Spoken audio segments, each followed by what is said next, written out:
Bom dia, bom dia, bom dia, todos e todas. Temos aqui, já vou apresentar nosso querido convidado de honra, contar para ele que aqui está o nosso Fundamental 2 representado nas figurinhas de 6º a 9º ano, aqui da Escola Viva, tá bom? E Comunidade Fundi 2. Vou apresentar então para vocês o Ale Moreno, que é quem vai conduzir essa conversa. Lembrando que isso é parte fundamental e especial da nossa programação da Semana da Sustentabilidade, aquele evento que a gente tem todo ano, próximo da celebração do Dia Mundial do Meio Ambiente, que é no começo de junho. Ano passado, para quem lembra, a gente teve a vinda da família Schurman, lembram? Nesse mesmo local, há mais ou menos um ano atrás, que contaram um monte das ações deles, a volta ao mundo, etc, etc. O Ale tem a ver com isso, tem relação com isso. A Voz dos Oceanos, que a gente ouviu falar ano passado, por meio deles, tem relação direta sim, mas o Ale vem num outro papel, contar um pouquinho mais o que se desdobrou desse ano para cá, porque não sei se vocês se lembram, a gente teve a COP30, por exemplo, no final do ano passado, aqui no Brasil, lá em Belém, o maior evento de discussão e, quiçá, ações em prol do meio ambiente, principalmente mudanças climáticas, é a Conferência das Partes. Todo ano, nações se encontram em algum lugar do mundo para tentar ver o que a gente está fazendo de errado e como a gente pode melhorar isso. Muitas vezes são ações teóricas, muitas vezes a gente fica frustrado com os resultados, mas a COP30 foi bastante emblemática, não só porque foi no Brasil, não só porque foi no eixo sul, mas porque muitas coisas interessantes saíram de lá, inclusive uma COP climática na Colômbia que aconteceu recentemente, enfim. Então, gente, é um momento fundamental de parar, não é só porque eu sou coordenador pedagógico, não é só porque eu sou biólogo de formação e amo tudo isso que está acontecendo, mas é porque a gente, enquanto sociedade, humanidade, comunidade escolar, discente, docente, precisa, pelo menos uma vez no ano, parar para lembrar que a gente é parte desse meio ambiente, que a gente depende dele mais do que ele depende da gente e que a gente precisa sim valorizar tão boas ações que têm acontecido no mundo nas últimas décadas, e a Voz dos Oceanos é uma dessas ações, tá bom? Então, sem mais delongas, que o nosso grande astro é o Ale, vou apresentá-lo aqui, que ele é gerente de comunicação e relacionamento do Voz dos Oceanos e da família Schurman, como eu já falei. Ele é jornalista de formação lá de Minas Gerais, Juiz de Fora, trabalhou muito tempo com rádio e TV, ligado aí a afiliados da Rede Globo, trabalhou com multinacionais como a Fundação Dorina Nowell para Cegos, a maravilhosa Fundação Maria Cecília Souto Vidigal, a Universidade Federal de Juiz de Fora, e hoje em dia na Voz dos Oceanos ele atua junto ao programa da ONU para Nações, para o meio ambiente, o PNUMA, que eu falei com algumas turmas. Ele também atua junto à Oceana na campanha Pare o Tsunami de Plástico, um projeto super legal que vale a pena vocês conhecerem.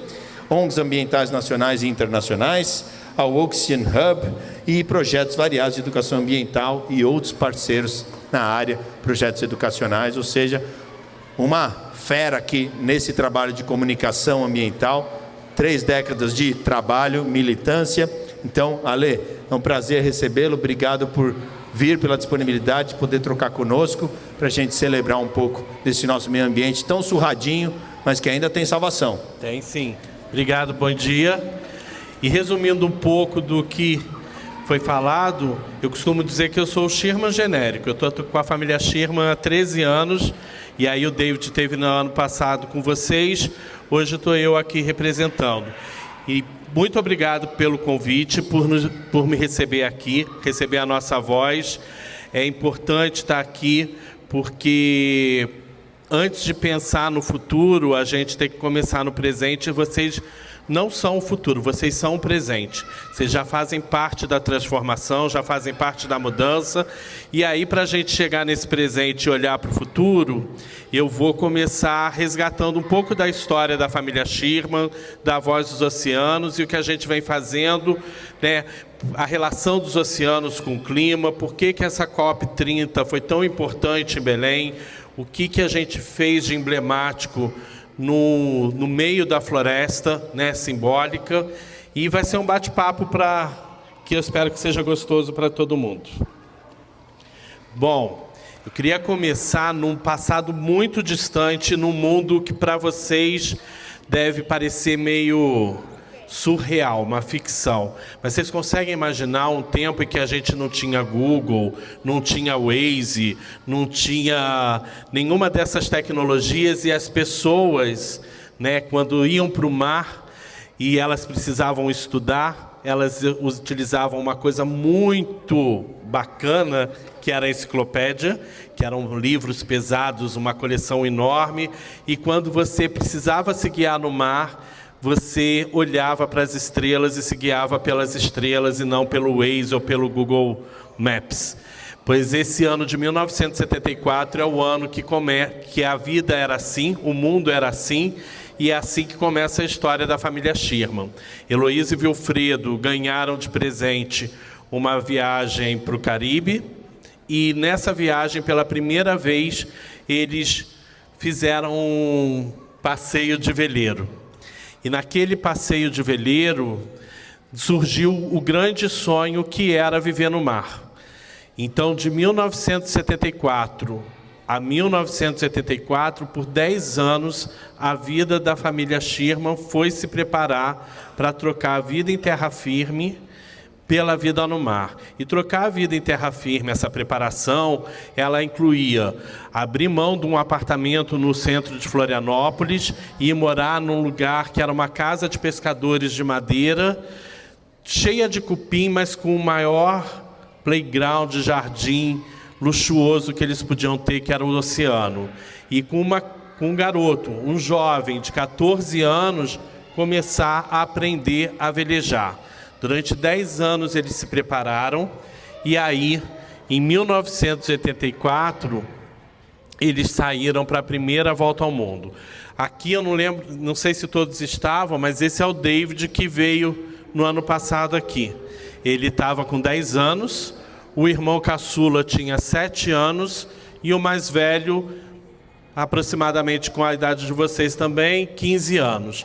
A Heloísa e o Vilfredo. E no dia 14 de abril de 1984, essas 5 pessoas abandonaram a terra firme e foram viver em alto mar, foram viver conectados definitivamente com os oceanos. A primeira parte da viagem deles, de volta ao mundo, foi conhecer a costa brasileira, né? Conhecer o nosso país, ver as diferenças.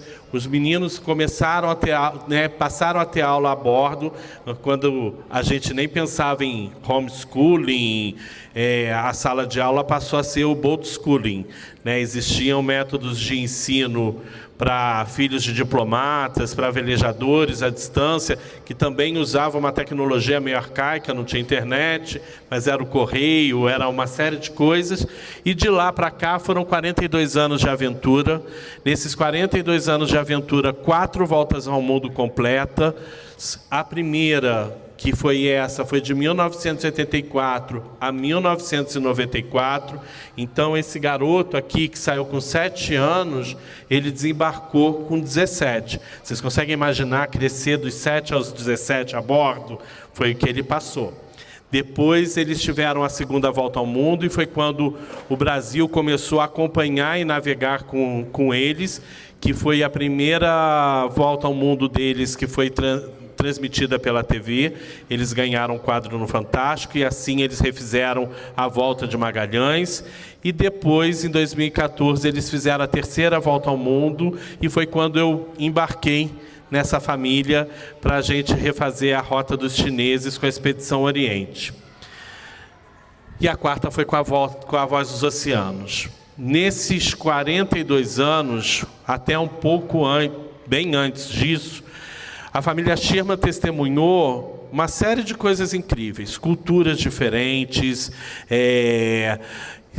a geografia vivenciada em sua diversidade pelos lugares mais remotos e incríveis do planeta, uma série de fatos fascinantes, mas também eles testemunharam a invasão de resíduos e os efeitos das mudanças climáticas no planeta que a gente habita, que é, na verdade, um planeta água, né? primeiro impacto foi em 1997. Foi numa ilha deserta chamada Henderson Island, próximo do ponto Nemo, que é o ponto mais distante que você tem, né, do oceano com alguma... Oi? Na verdade, eles desembarcaram nessa ilha, e nessa ilha eles encontraram diversos lixos do mundo. Foi uma coisa muito estranha, porque na primeira volta ao mundo era um oceano maravilhoso e de repente eles se depararam num lugar que ninguém ia, com lixo do mundo inteiro. Então, a partir de então, eles começaram a observar essa crescente... Diga. É a ilha mais próxima do ponto Nemo, tá? Mas boa pergunta. E que bom que você sabe do ponto Nemo. Porque tem muito adulto que não sabe. Show.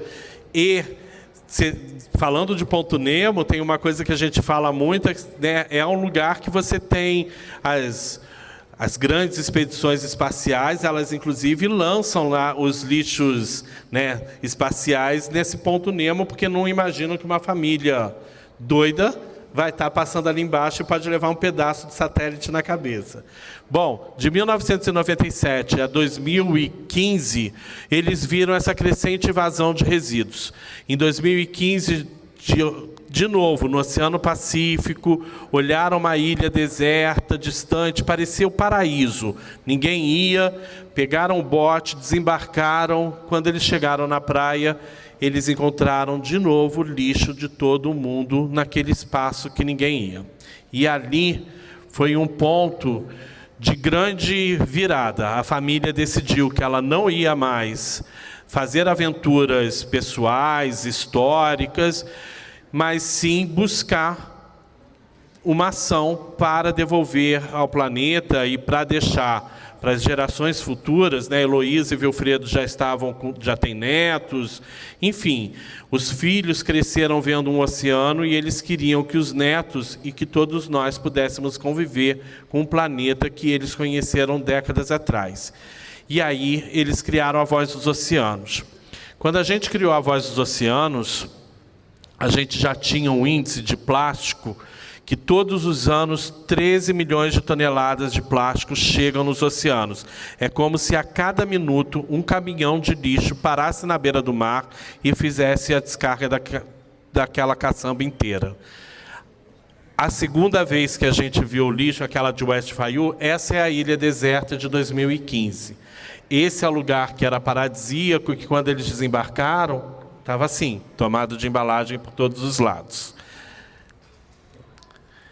E aí, do desafio à ação, a gente cria a Voz dos Oceanos, e aí vou relembrar com vocês um pouco da nossa atuação e mostrar coisas que foram acontecendo, inclusive na COP30. Primeira coisa que a gente tem de ação é um veleiro altamente sustentável. O veleiro Cat, ele foi construído para a terceira volta ao mundo, e ele passou por melhorias também quando a gente preparou a expedição da Voz dos Oceanos. E ele é um ambiente que a gente reproduz uma casa, porque é onde a nossa tripulação vive, e que ela serve de exemplo para a gente repensar o que a gente faz dentro de casa, na escola, no trabalho, em relação a algumas questões. Ele é uma embarcação com energia limpa, né? Além dele ser movido pelos ventos, como todos os veleiros, né? Ele tem ali a energia eólica, tem a hídrica e solar. A gente aumentou a capacidade de painéis solares para Voz dos Oceanos. Ele tem equipamentos de baixo consumo e baterias de lítio. Ele tem um sistema de tratamento de esgoto que deixa a água, usa raios ultravioletas, e a gente devolve as águas 99,9999% limpas, né?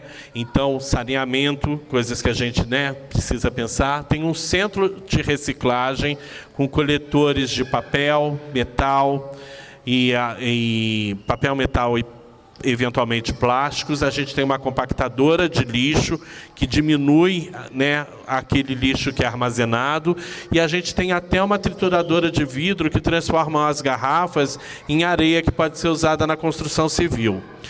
Isso é uma maneira da gente pensar ações que a gente pode fazer, adotar no dia a dia para minimizar os impactos que a gente causa ao meio ambiente. Como vocês viram em algumas fotos anteriores, são muitos os resíduos que a gente produz. E eu não digo nem só de plástico, a gente produz muito lixo diariamente, não tem planeta para tanto lixo.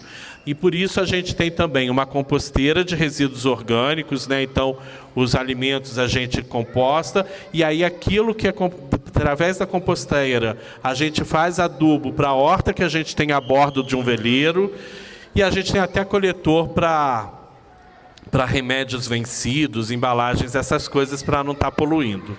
Enfim, esse veleiro é um exemplo que a gente abre a embarcação para visitas públicas, para que a gente possa pensar o que a gente está fazendo em casa, o que a gente está fazendo na escola.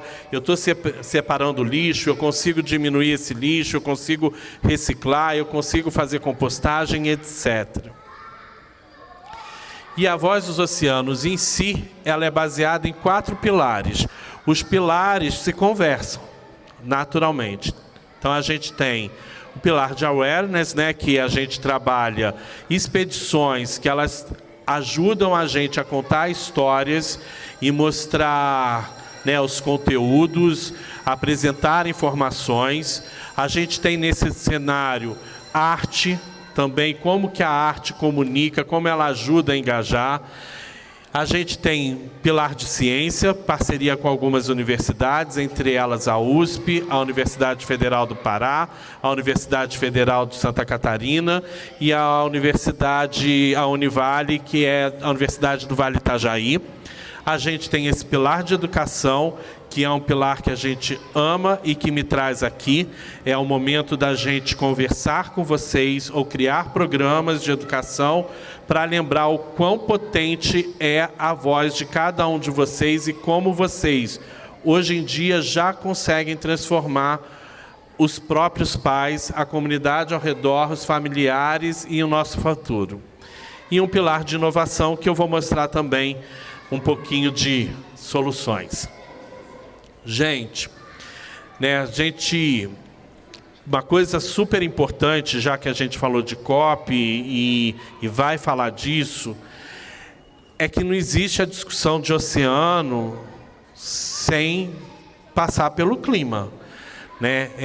Na verdade, você não tem como falar de clima sem falar de oceano. O oceano, ele é responsável por mais de 50% do ar que a gente respira. Ele é o grande pulmão do planeta. Ele é o grande regulador do clima, entre outras propriedades super importantes e funcionalidades. Então, uma das palestras que vocês vão ter é com um parceiro nosso, inclusive, que é do Observatório do Clima. A gente está na rede do Observatório do Clima porque você não consegue desconectar, né? Ele sendo um grande regulador de clima, é fundamental que se olhe para os oceanos como a gente vem há décadas olhando com atenção para as florestas. Não é uma competição, não é uma concorrência, mas a gente não tem partes isoladas do planeta que devem merecer uma atenção, a outra não. As florestas, elas vêm sendo trabalhadas, divulgadas, e isso vem ajudando muito na proteção das florestas há muitos anos. E a gente, há pelo menos 5 anos, vem fortalecendo e trazendo a mensagem dos oceanos, porque poucas pessoas tinham a noção da importância e da relevância dos oceanos para a vida do planeta e para a nossa.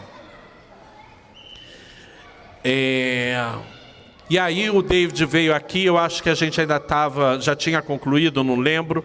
Não tínhamos concluído a primeira volta ao mundo, né? A primeira volta ao mundo da Voz dos Oceanos começou em agosto de 2021 e ela foi concluída no ano passado, em novembro do ano passado, com o veleiro retornando ao Brasil, chegando em Belém para a COP30. Durante esses 4 anos, a nossa tripulação desembarcou em 140 lugares de 17 países, da América do Sul, incluindo o Brasil, né? Da América Central, da América do Norte, atravessou o Canal do Panamá, chegou na Oceania, depois foi para o oceano, foi para a Ásia, para a África, até chegar aqui. em todos esses 140 lugares que um tripulante da Voz dos Oceanos desembarcou, era visível a presença de plástico ou microplástico. Então, não é um problema, não é uma situação pontual e local. Ela está generalizada e espalhada pelo mundo. Mas, em todos os lugares que a gente também desembarcou, a gente encontrou soluções. E isso é uma coisa importante. As nossas expedições, elas trazem esse retrato do que está acontecendo, mas, acima de tudo, ela vai em busca de soluções e ações que possam inspirar a todos nós. E aí, com a Voz dos Oceanos, a gente acrescentou aqueles momentos impactantes que a família Sherman teve, um outro momento extremamente impactante, que foi no ano passado, na Indonésia. Isso não é uma imagem de inteligência artificial, isso é uma imagem real da nossa tripulação mergulhando e nadando no mar de lixo. E essa foto é extremamente emblemática, porque a Indonésia é o paraíso dos mergulhadores do mundo inteiro. Ela tem uma biodiversidade incrível, fascinante.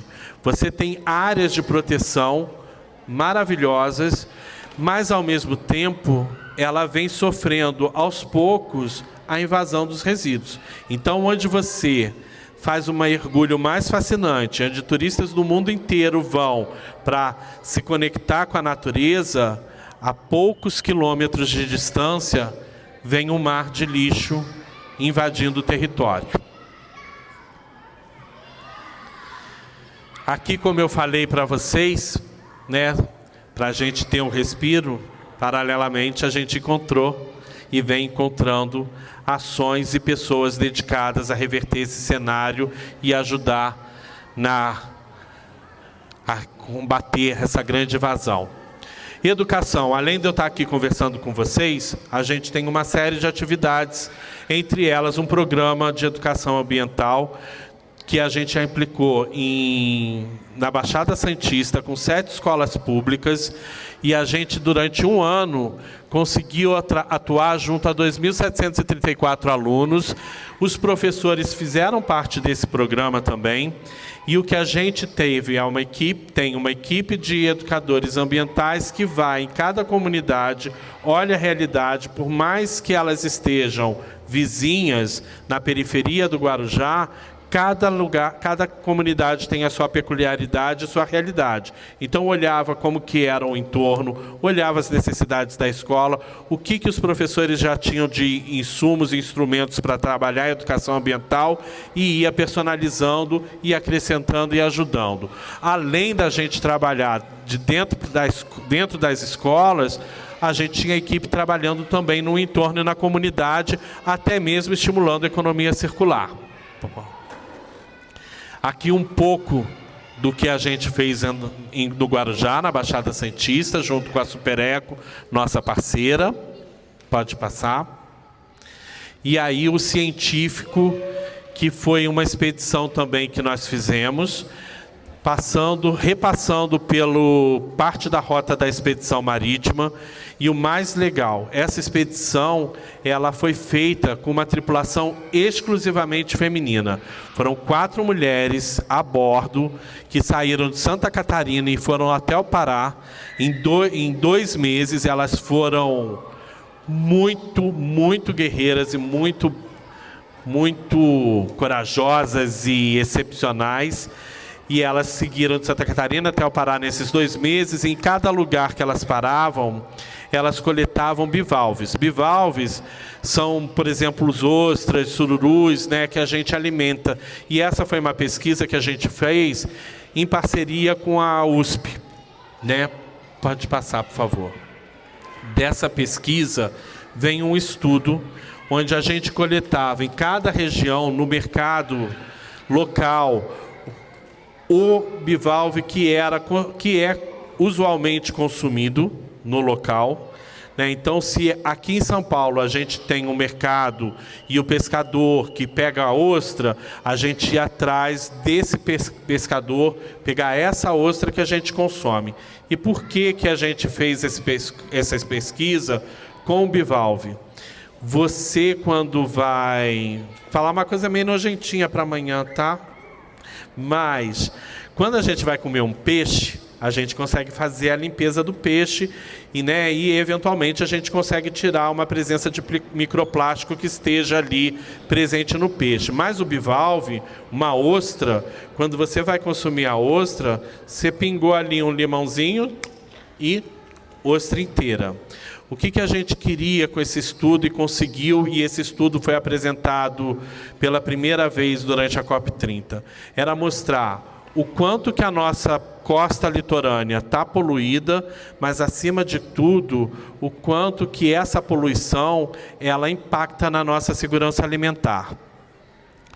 A gente encontrou em todas as 100% das localidades, as amostras estavam com presença de microplástico, 70% dos bivalves analisados, eles tinham microplástico, ou seja, em todos os lugares, as pessoas que consomem ostra ou sururu, aquele bivalve que a gente coletou, ela está consumindo plástico, o que dá a entender as notícias que vocês devem ter, estarem ouvindo e vendo da presença de microplástico no coração, no pulmão, na corrente sanguínea e no nosso corpo humano. E uma coisa muito bacana dessa expedição, quando a Voz dos Oceanos se uniu à USP para viabilizar uma pesquisa, mas como uma aventura que era passada por essas meninas cientistas, por essas mulheres nas redes sociais, virou série, virou uma série de conteúdos, é que uma parceira se interessou em embarcar e hoje a USP tem um equipamento de 1 milhão para análise de microplástico graças a essa expedição. Então, a gente traz conhecimento e a gente deixa um legado para a ciência também. E aí, além disso, a outro pilar de educação é esse que a gente busca atuar junto de empresas também. A gente, quando estava nos Estados Unidos, nós fizemos uma parceria, um trabalho junto com a Tramontina USA, com uma parceira que reveu toda a linha de produção deles, toda a linha de embalagens, para apontar possíveis mudanças do plástico descartável. E, gente, quando eu falo de plástico descartável, impacto, a gente tem uma instalação na nossa exposição que mostra o ciclo da garrafa PET. A garrafinha PET de água que a gente encontra facilmente, ela leva cerca de 15 segundos para 12 segundos para ser fabricada. E, em média, a gente consome aquela água nos 15 minutos. Mas ela fica no planeta por 450 anos.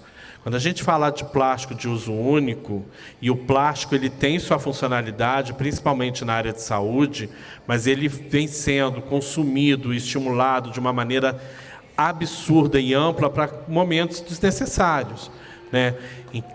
Se você passa no drive-thru do McDonald's, pega um lanche e vai levar para casa, por que você precisa do canudinho? Ele não faz o mínimo sentido. Você pode muito bem beber no copo, como a gente bebia antigamente. Então, o plástico que a gente está consumindo hoje, a gente vai embora e ele vai continuar por centenas de anos. Ou a gente começa a mudar, e a gente, eu digo, nós, como sociedade, a indústria, as empresas, toda a cadeia muda, ou então o planeta vai aprender a viver com esse plástico, só não sei como será o nosso futuro em relação a isso. Então, por isso que a gente fez esse trabalho, e, além disso, a gente apoia o Ocean Hub. O Ocean Hub é um grupo de jovens da Bahia que montou a equipe Cafeína, e em 2021 eles participaram do hackathon da NASA, que é o maior hackathon do mundo. Então, a NASA dos Estados Unidos selecionou o projeto deles, que era um projeto que era o Ocean Hide. Eles criaram um protótipo que é um dispositivo que você acopla nas embarcações ou em marinas para que vá filtrando o microplástico. A partir daí, eles vêm trabalhando numa série de atividades, inclusive se tornaram uma das lideranças juvenis mais relevantes do mundo. Eles participam de eventos internacionais e a gente apoia nacional e internacionalmente esses pequenos gênios que mostram que o jovem hoje é a esperança do futuro mesmo, porque hoje vocês já fazem a diferença. A gente tem, entre as atividades, como eu falei, de conhecimento, exposições. Então, a gente fez em 2024 a primeira exposição Voz dos Oceanos, aqui no JK Iguatemi. E esse foi o primeiro projeto que deu início à Casa Vozes do Oceano, que a gente levou para Belém. A gente, com aquele programa de educação, se aproximou de um projeto de dança na periferia do Guarujá, o Instituto Arte e Movimento. As bailarinas, elas desde 2023, qualquer apresentação, qualquer espetáculo, elas buscam levar uma mensagem de oceanos, elas levam através da dança a educação oceânica, a pauta oceânica, e elas criaram um espetáculo que é o Entre Águas. O Entre Águas foi inspirado na Voz dos Oceanos, na década de Oceanos, e foi com essas meninas que eu descobri de uma forma emocionante que a dança é uma voz potente e uma voz que também navega pelo mundo. Elas já levaram esse espetáculo para Buenos Aires, para a França, e elas fizeram 7 apresentações na Casa Vozes do Oceano, em Belém, na COP30. E como a gente fala de oceano e clima, quando o Brasil foi confirmado como sede da COP30 em novembro do ano passado, falava-se muito da COP da Floresta, a COP da Floresta, e a gente tem uma frase que a Sylvia Earle, que é uma oceanógrafa, uma aventureira muito famosa no mundo, que está com seus 90 anos, que ela falou há muitos anos e a gente adota: sem o azul não existe o verde. Então, não teria uma COP da Floresta se não tivesse também o oceano presente. E a gente fez todo um programa para destacar o oceano dentro da COP da Floresta. O que a gente fez? Um epicentro oceânico. A gente, com o apoio do governo do estado, a gente pegou uma das casas mais incríveis de Belém, que é a Casa das 11 Janelas, um dos pontos turísticos do centro histórico de Belém. E ele foi transformado num grande espaço oceânico, de manhã, de tarde, de noite, do dia 5 ao dia 22 de maio, antes mesmo da COP, a gente tinha uma programação que falava de oceanos. E a programação era debates, que não, né, se não teve na Green Zone e na Blue Zone, que são as áreas oficiais da COP, discussões e debates o suficiente sobre o oceano, a gente levava para casa. Comunidades de pescadores, povos originários, oceanógrafos, ambientalistas, artistas, todo mundo estaria naquela casa. Então, de manhã a gente tinha 3 exposições funcionando, aquela que a gente tinha feito aqui no JK em São Paulo, mais 2 de fotografia. A gente tinha a visitação no veleiro, que ele chegou e ficou ancorado. A gente tinha um cinema gratuito, todas as noites um filme exibido gratuitamente, com a participação de diretores e de pessoas que estavam naqueles filmes. O Paul Watson, que é o fundador da Sea Shepherd, que também é uma ONG mundialmente conhecida, tem um filme sobre ele. Então, o público assistiu o filme e, ao concluir o filme, o Paul Watson estava conversando com a galera. A gente construiu a programação com cerca de 100 instituições. A gente tinha o WWF, a Sea Shepherd, era uma união de vozes importantes, a RARI, a gente tinha marisqueira, pescador, a gente tinha cientista, a gente estava com todo mundo lá. E essa casa, ela é muito emblemática em Belém, e ela também é uma casa que abriga um restaurante muito famoso. As celebridades, os jornalistas, os políticos, os professores. E como tem esse restaurante famoso, a gente pensou, se ninguém entrar na exposição, etc., em algum momento vai ser impactado. Então, a fachada, durante a noite, ela tinha um videomapping e não teve uma pessoa que não percebeu ou não recebeu uma mensagem da Voz dos Oceanos e seus parceiros. Como vocês viram, foram mais de 100 mil pessoas. Nunca que aquela casa tinha sido ocupada e frequentada pela população tão ativamente. Mostrou que o espaço é um espaço acolhedor e que pode sim fazer coisas.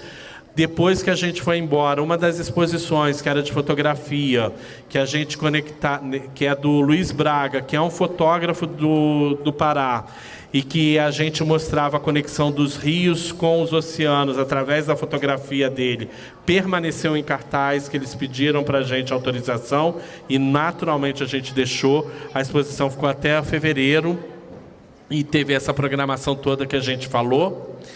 E com o sucesso da casa e com convites tão carinhosos como os de vocês e tanta gente interessada ainda e aberta em conhecer, saber um pouco mais de oceano, para poder se engajar, para poder navegar nessa causa e defender o nosso planeta Água, em setembro a gente leva a Casa Vozes do Oceano para Florianópolis. A Prefeitura de Florianópolis foi uma das presenças na casa e quando viu falou, eu preciso que a minha cidade receba. Curiosamente, a gente está começando pelo estado onde a família Schirmer nasceu, né, uma família catarinense, e depois de setembro, a gente volta para a Conferência das Nações Unidas sobre as Mudanças Climáticas de 2026, que em novembro desse ano vai ser na Turquia, e a gente vai levar a Casa Vozes do Oceano, ou uma versão diferente, móvel, mas uma coisa super importante que vale destacar é que ações como a nossa, a união de instituições como a gente promoveu, e, acima de tudo, o Brasil, de um modo geral, ele vem liderando os debates internacionais sobre os oceanos e a sua importância dentro da questão climática. Então, é por isso que um parceiro nosso, que foi um dos patrocinadores, a VEG, que participa de COPs anualmente, virou e, depois de participar da Casa Vozes do Oceano, mudou o jeito de participar e falou, eu volto para a COP desde que seja com vocês. E algumas curiosidades da casa, o nosso cinema foi patrocinado pela Netflix, que também participava de COPs, mas ela nunca tinha feito um investimento, né, uma ação presencial no local, como fez na COP 30, e com a gente. E aí, nós somos o presente que vai transformar o futuro, porque nós somos todos agentes de transformação, e é por isso que eu espero que, depois do David e depois desse nosso papo, que vocês tenham fortalecido a voz de vocês e que cada um de vocês seja, de fato, uma voz dos oceanos. Ir para a praia é uma delícia, né? O oceano é magnífico e fascinante, tem sua importância, e o que a gente faz na cidade impacta nos oceanos. O que está acontecendo não é um problema exclusivo de quem vive no litoral. Ele é uma questão que tem a ver com os hábitos de todos nós. É isso, gente. Estou aberto para perguntas. Qual foi o maior investidor da Voz dos Oceanos? A gente é um instituto sem fins lucrativos e nossos projetos eles são viabilizados por patrocinadores. E aí depende de cada patrocinador, né? Na expedição marítima, os maiores foram a Natura com a Caiaque. O Caiaque é uma linha de perfumes que usava o plástico retirado do litoral para suas embalagens, e a Corona. A gente, na expedição científica, o maior patrocinador, aí eu estou falando o maior mesmo, tá? Tinham outros patrocinadores e apoiadores. A Localiza foi a maior patrocinadora. Na Casa Vozes do Oceano, os maiores patrocinadores foram Netflix e Corona. E agora a gente está fazendo a cotação dos patrocinadores da casa em Florianópolis e da ação da COP 30.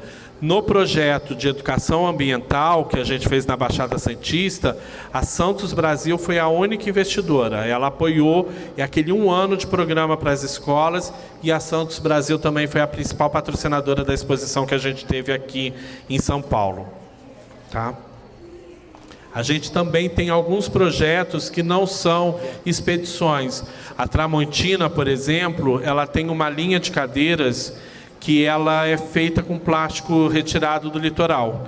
E para comunicar essa história, ela adotou a Voz dos Oceanos, e a gente usa os nossos canais e desenvolve campanhas de conteúdo para contar de uma maneira muito bacana essas ações. Onde está? Eu aqui.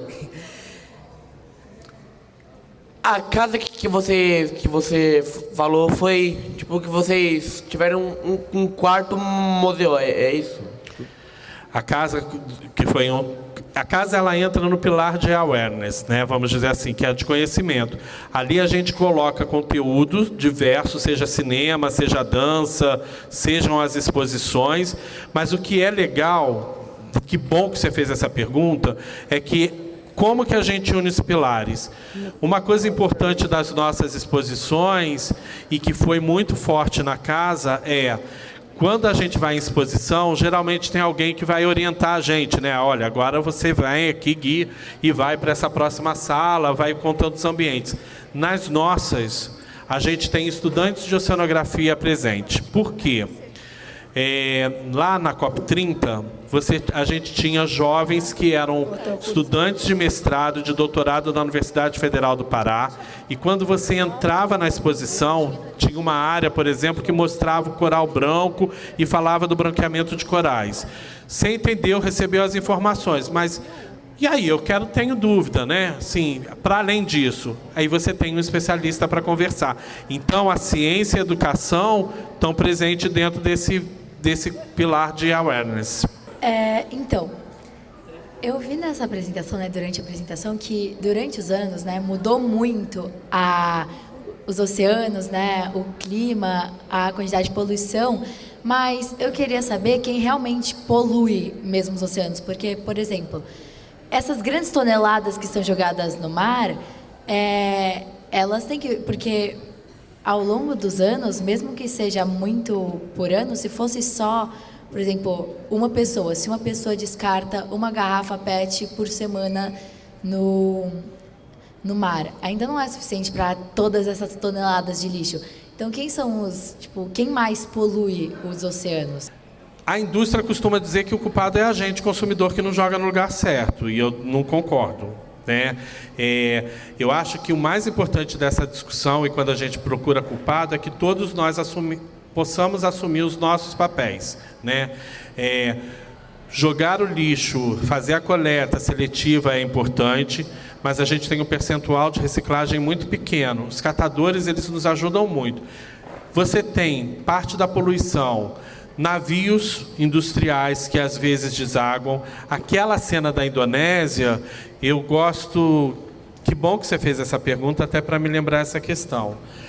A gente não diz que a culpa é da Indonésia, pura e simplesmente. Ali você tem algumas complexidades. Por exemplo, alguns povos da Ásia, eles tinham os hábitos de descartar as coisas realmente nos rios. Mas eles descartavam em cestas de palha. Era meio natural. Com o passar dos anos e com essa industrialização e mudança de consumo, as cestas passaram a ser embalagens de plástico. E eles continuaram com a tradição de jogar. Mas eles são os únicos culpados? Não, não são. Existe também um acordo comercial que muitos países da Europa, que, com todo respeito, gostam de, muitas vezes, né?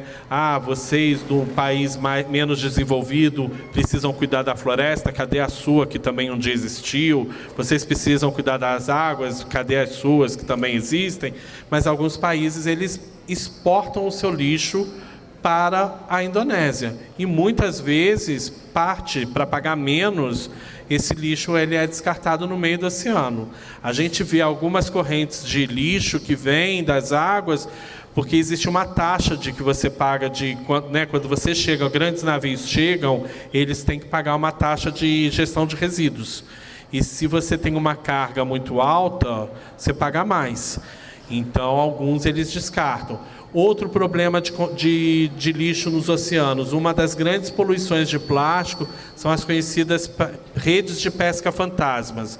O que são as redes de pesca fantasma? Não é um pescador artesanal, aquele caiçara do litoral paulista, que está ali na sua comunidade pescando para abastecer a casa e abastecer a cidade. Existem grandes empresas de pesca que elas trazem redes gigantescas que lançam de uma maneira absurda nos oceanos e de repente larga lá. São as redes que a gente vê muitas vezes, baleias sendo presas, né? Que mais de culpado? Sistema público de gestão de resíduos, né? A gente tem certeza que o nosso resíduo que a gente coleta vai parar no lugar certo, ele é distribuído para cooperativas. Recentemente a gente viu uma denúncia em Santa Catarina, existem projetos muito legais e coletivos de lixo zero. E Joinville, por exemplo, é uma cidade que ela tem diversos pontos de coleta seletiva e a população cada vez mais consciente. Mas a companhia que faz a retirada, a coleta desses resíduos, ela passou a usar o mesmo caminhão de lixo orgânico para a coleta seletiva. O que isso impacta? São coisas que acontecem no nosso dia a dia, que às vezes a gente não se atenta e que atrapalha todo o sistema e que vai ajudar nessa tonelada. Quando eu pego um caminhão de lixo orgânico e pego todo aquele lixo que todos nós selecionamos, separamos bonitinho de alumínio, de plástico, de papel, coloco num caminhão desse que está contaminado por lixo orgânico, eu impacto ele e eu levo para a cooperativa, aquele resíduo está poluído e não vai, aí ele não vira nada, ele não vira só um resíduo mesmo, ele não tem chance alguma de reciclagem. E as cooperativas começaram a negar, né? Elas estavam recebendo uma mercadoria que deveria ser uma fonte de receita e diminuir o impacto, poluída, que acabava indo para o aterro. E uma curiosidade, uma cooperativa de reciclagem, ela não recebe além do que ela vende, né? Quando a gente destina, não sei se vocês já foram para alguma cooperativa de reciclagem, a fonte de renda daqueles catadores é o que eles conseguem transformar em mercadoria para reciclagem. Mas o que vai para o aterro, o município paga por cada tonelada de lixo que está lá. Então é por isso que uma das coisas que a gente apoia é a campanha Pare de Tsunami de Plástico, que está na minha apresentação, onde a gente tem um projeto de lei 2524 que está parado no Senado e que é para rever desde o início até o final, inclusive os catadores de lixo. Então são vários pedacinhos. Tem também aquela pessoa que descarta nos rios equivocadamente, né? A primeira limpeza de praia que eu participei no Rio de Janeiro, não sei se vocês já fizeram uma limpeza de praia, de rios, é uma experiência muito legal, né? A primeira que eu fiz foi com a ONU, e aí eu estou na praia e eu olho, tem uma haste de cotonete. E aí eu bocudo, né? Só sou mais velho, mas não tenho, né? Vocês são mais maduros do que eu, se bobear. E eu viro e falo, mas quem é o idiota que vem para cá limpar o ouvido, né? Porque você está na areia, tá, né? Tem vento, não vai limpar, está sujando. E aí é o processo que a gente, né? E ali me lembraram da cadeia. Tem muita gente que ainda usa o vaso sanitário como lixeira. Então limpei o ouvido, peguei o cotonete, joguei no vaso, dei a descarga leva para a rede de esgoto, vai parar no rio e uma hora vai parar no litoral. Então os processos são muito amplos. Por isso que a gente deve olhar e dar uma cutucada.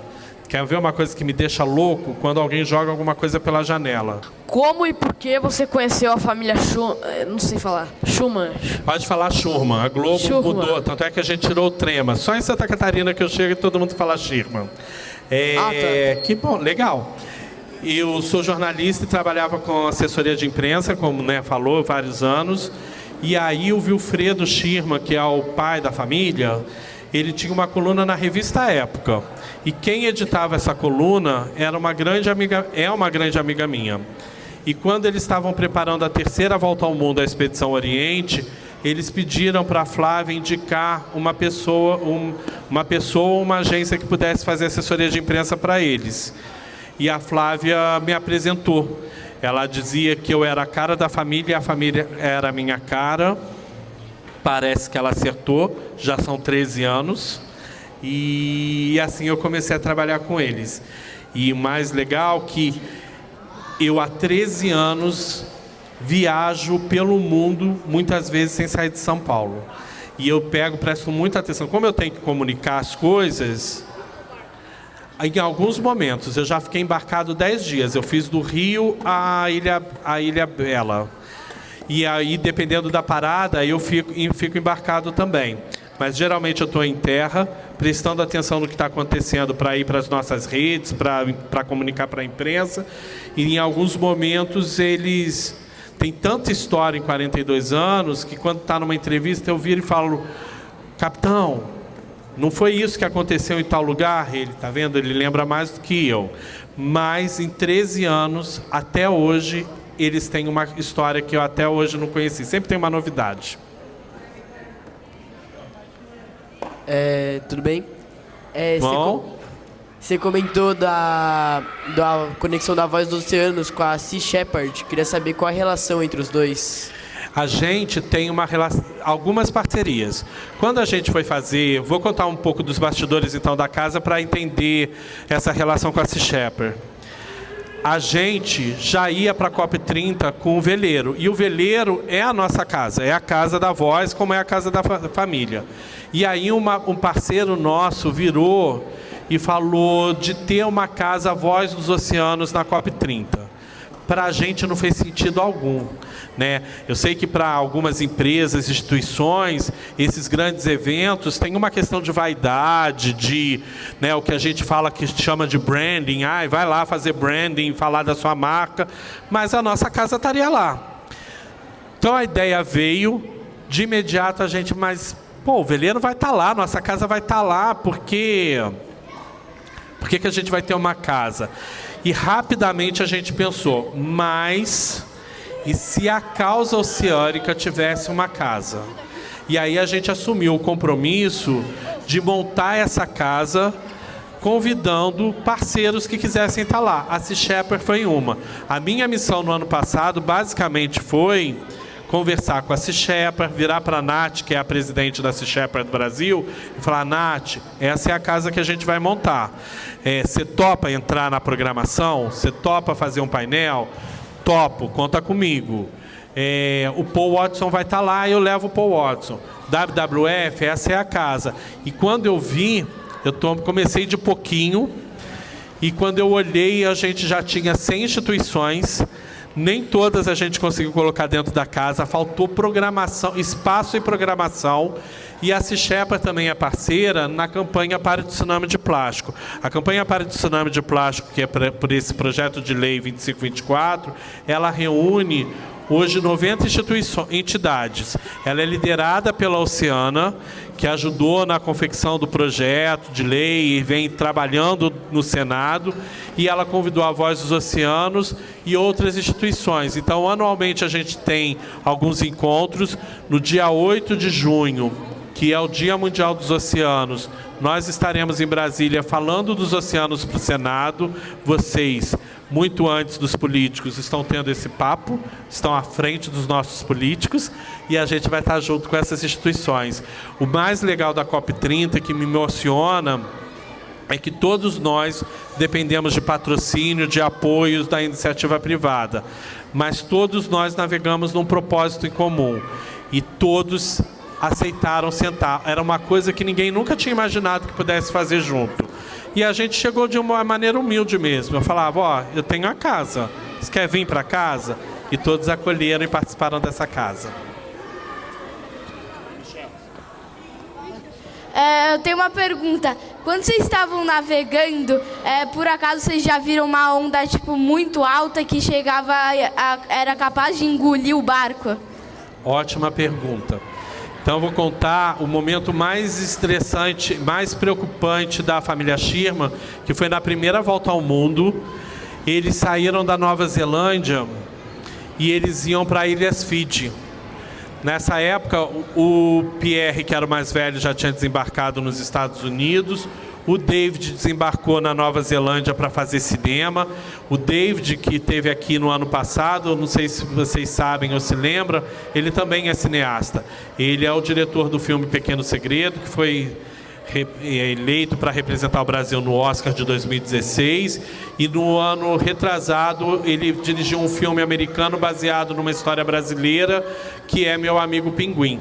Que eu não sei se vocês conhecem essa história, está no Prime. Filme fofo, vale a pena. É fofo, né? É uma história real de um pescador que resgatou um pinguim e os americanos ficaram encantados com a história e compraram essa história e o David dirigiu. Enfim, saiu a Heloísa, o Wilfredo e o Wilhelm da Nova Zelândia com um amigo dele, do Wilhelm também a bordo, indo para a Fiji. Na época, a tecnologia para meteorologia era mais precária, né? Então dizia que viria uma tempestade, mas a tempestade veio muito antes do que se imaginava. E eles tiveram uma onda gigantesca de cerca de 20 andares que derrubou os 2 mastros e eles ficaram sem os mastros, sem as velas. E a única solução que eles tinham era voltar para a Nova Zelândia para consertar o veleiro. O veleiro não chegou a virar, mas ficou quase que à deriva. E os 3 dias que eles levaram da Nova Zelândia para esse ponto da tempestade se transformaram em 11 dias para eles conseguirem voltar, tamanhas as ondas gigantes e a corrente e a tempestade que eles pegaram. Foi a maior onda que eles pegaram. E quando foi em 2017 ou 2018, eles também tiveram uma onda muito grande. Quem estava a bordo era o Wilhelm e a Érica, indo para as Ilhas Falkland, das Malvinas, que a gente ia ter uma expedição curta lá. E a onda foi tão gigantesca que o impacto foi tamanho que quando ela estoura em cima da embarcação, o veleiro ele é de aço, ele é super firme e seguro. Mas algumas áreas foram danificadas, então a parte de cobertura foi destruída, etc. Mas todos sobrevivem. E eu peguei uma ondinha pequena, não fiquei com medo, porque eu confio neles. No mar vocês já, ficaram assustados com algum animal? Eles não têm... Na verdade, eu vou pegar até uma frase da Heloísa que... No sábado retrasado a gente teve na represa Billings velejando e uma das crianças do projeto Navegando das Artes perguntou sobre tubarão, que é uma pergunta muito comum e geralmente é a pergunta de medo. Vocês não são da geração que assistiu talvez Tubarão, um filme clássico do Spielberg, só se vocês gostarem de filmes antigos. Que é até um arrependimento do Steven Spielberg, porque depois dos anos 70 que ele fez Tubarão, e as pessoas passaram a ter um medo enorme do tubarão. E, para a família que vive no mar, eles não têm medo dos bichos. Eles sabem que a gente se coloca como nós estamos invadindo o espaço deles. Então, se a gente não ocupar com respeito o espaço, pode ser que aconteça alguma coisa, mas você seguindo com respeito a cautela, está tudo bem. Eles já mergulharam, inclusive, com tubarão. E uma das cenas mais fascinantes que toda expedição tem é quando eles mergulham e se deparam com uma baleia. No nosso Instagram, o Voice of the Oceans.org, tem um vídeo que foi parado nas redes da ONU do Brasil e do mundo, que é o que você faria se você encontrasse uma baleia. E é a nossa tripulante Kati que ela começa a gritar de alegria, né? E aproveitando esse gancho da baleia, quando a gente mostra todos os problemas e desafios e a gente fala que a gente encontra projetos, a gente continua com esperança de que as coisas podem sim mudar. A família, durante anos, ela navegou e ela não conseguia avistar tantas baleias como hoje em dia a gente já consegue avistar novamente pela costa brasileira. Existem sérios projetos como o Baleia Jubarte, que, né, trabalhos sérios e também algumas políticas de proteção, políticas públicas são importantes nesse sentido, né, de proteger as baleias da caça das baleias. Você hoje vê baleias na costa brasileira, às vezes fora da temporada. Também um projeto de turismo muito bacana quando vocês puderem. É emocionante avistar uma baleia. Eu já avistei algumas, fica a dica, gente, é muita emoção ver uma baleia, eu já gritei vendo baleia também. Agora elas estão aqui em São Sebastião, Ilhabela, às vezes aparece uma perdida lá. Gente, Ale, queria em nome da Escola Viva, da grande comunidade Viva, te agradecer por ter vindo, seu tempo, sua disponibilidade, sua generosidade. Obrigado.